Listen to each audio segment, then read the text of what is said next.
Hi everybody, this is Peter Schiff. It's Friday, May 29th, 2009. Well, this has been an incredible day, week, month in the markets. First of all, the dollar got hammered again today, one of the biggest down days yet. The dollar index, I think, closed around 79 and a quarter, decisively now below that 80 level. We've dropped now about 12% from the peak a couple of months ago. Commodity prices continue to surge. Oil prices, I closed the month, I think, at 66 and a half. I think this is the biggest weekly or monthly gain in oil prices in over 10 years. Silver surged, gold surged. You know, silver now, I heard on television, this is the biggest monthly gain in silver in 23 years. So we have surging commodity prices. Also this week, we had a collapse in the bond market. Interest rates moved up substantially. In addition, we got more economic news coming from abroad that, you know, the economic conditions outside the United States are not nearly as bad as people thought. So the week was very, very strong in foreign stock markets. U.S. stocks didn't do much, but they managed to eke out small gains on the month, despite the fact that other markets around the world recorded spectacular gains, especially when you factor in the currencies. You know, and looking at the momentum, you know, I think we're going to continue to get more dollar weakness from here. I think we're going to see further strength in commodities. I think the bond market is going to continue to get clobbered, which means interest rates are going to keep rising, despite the fact that the U.S. economy is going to continue to deteriorate. And this is basically my entire scenario playing out exactly the way I wrote about it in Crash Proof and in the little book, and what I've been saying all along, that our economic collapse would be accompanied by falling bonds, which means rising interest rates, increasing commodity prices, higher inflation, a weakening dollar, and decoupling where foreign economies and foreign markets did well relative to the U.S. That's exactly what's happening. You know, I took a lot of heat again late last year when it appeared that that wasn't going to happen, or at least that's the conclusion that a lot of people prematurely jumped to.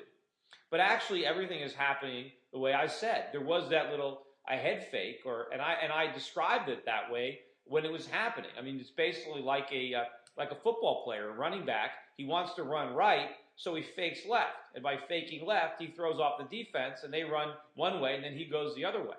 And basically, what happened is the market faked deflation, and now it's running inflation. Meanwhile, the defense that bought into that head fake is now caught flat-footed. They're looking back and they're watching the running back running towards the end zone, and they're scrambling to catch him, which means everybody's got to get rid of their deflation trades and get into the inflation trades. The deflation trades are the dollar and bonds. The inflation trades are foreign currencies, commodities, gold, foreign stocks, everything that people sold in late 2008 because they got fooled by the deflation. Now they're rushing to buy all that stuff back.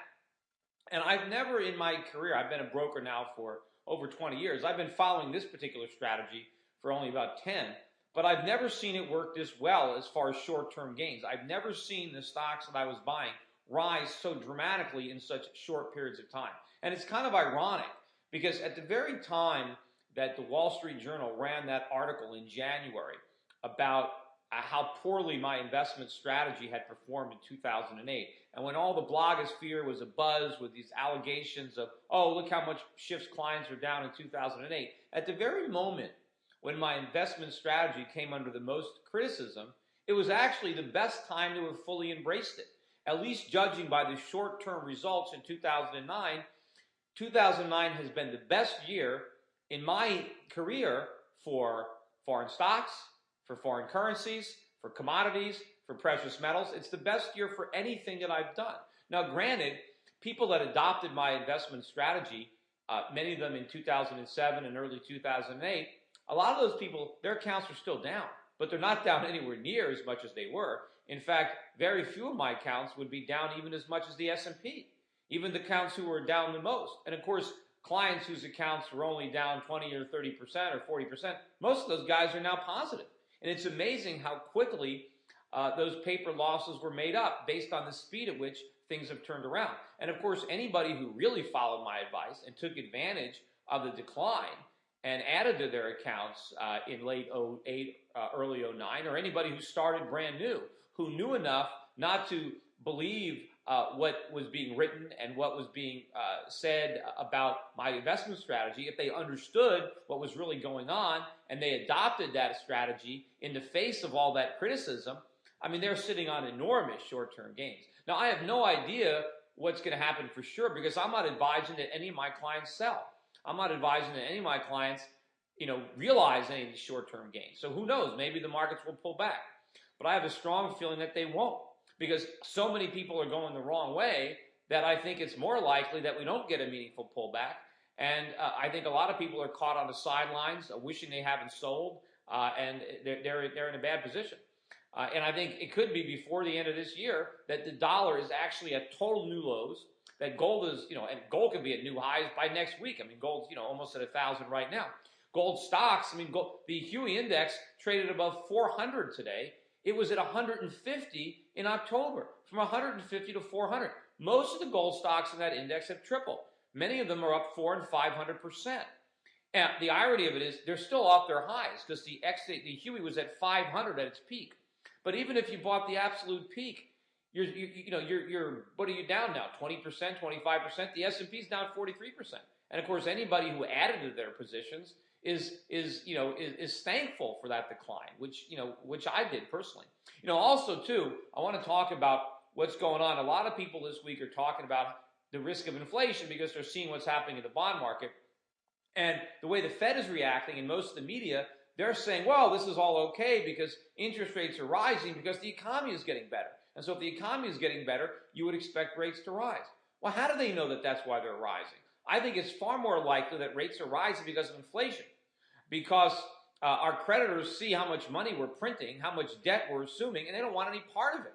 And it's inflation expectations that are driving rates higher. It's the weak dollar. It's not some phony, non-existent economic recovery.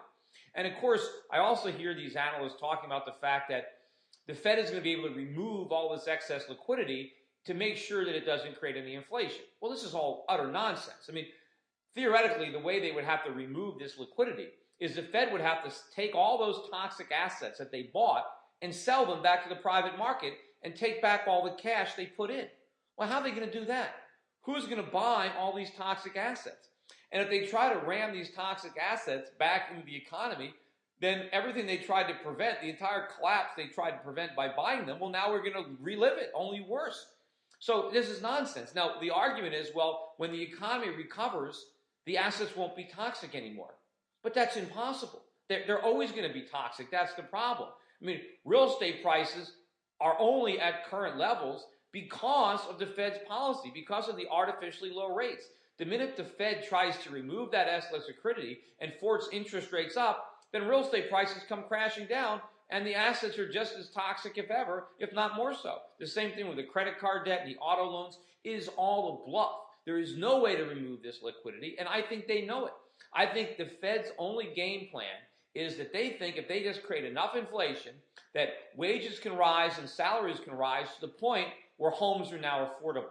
But that's not going to work. Wages and salaries are going to be the last prices to rise in this inflation, especially with all the people losing their jobs. What's going to happen is people's wages are going to continue to lose value relative to the price of everything else. And of course, the price of food, the price of energy, the price of clothing, all these prices are going to rise long before the price of houses ever rise. So this is massive inflation. This is not an economic recovery. And that's what the precious metals market is telling you. That's what the bond market is telling you. And that's what the currency markets are telling you. Also, I want to quickly mention, it looks like this GM bankruptcy is now going to be official. I think they're going to file on Monday. The stock is trading well below $1. I was watching on television the labor unions when they're talking about all the concessions they've made, and this is all nonsense. What about the concessions the owners have made? They get completely wiped out. Of course, the bondholders are going to take a hit as well. I don't see big concessions in part of the labor unions. They're not giving back all the salaries, the higher salaries that they earned. They're getting stock in the company. And also, apparently now GM, based on union demands, is now going to manufacture more small cars in America. They weren't doing it before because they couldn't do it profitably. But now that GM is going to be owned by the government, they don't care less about making profits. They're going to produce cars at losses, and that's part of the problem. Anyway, I'm running out of time on this clip. I'll be back again next week. So long.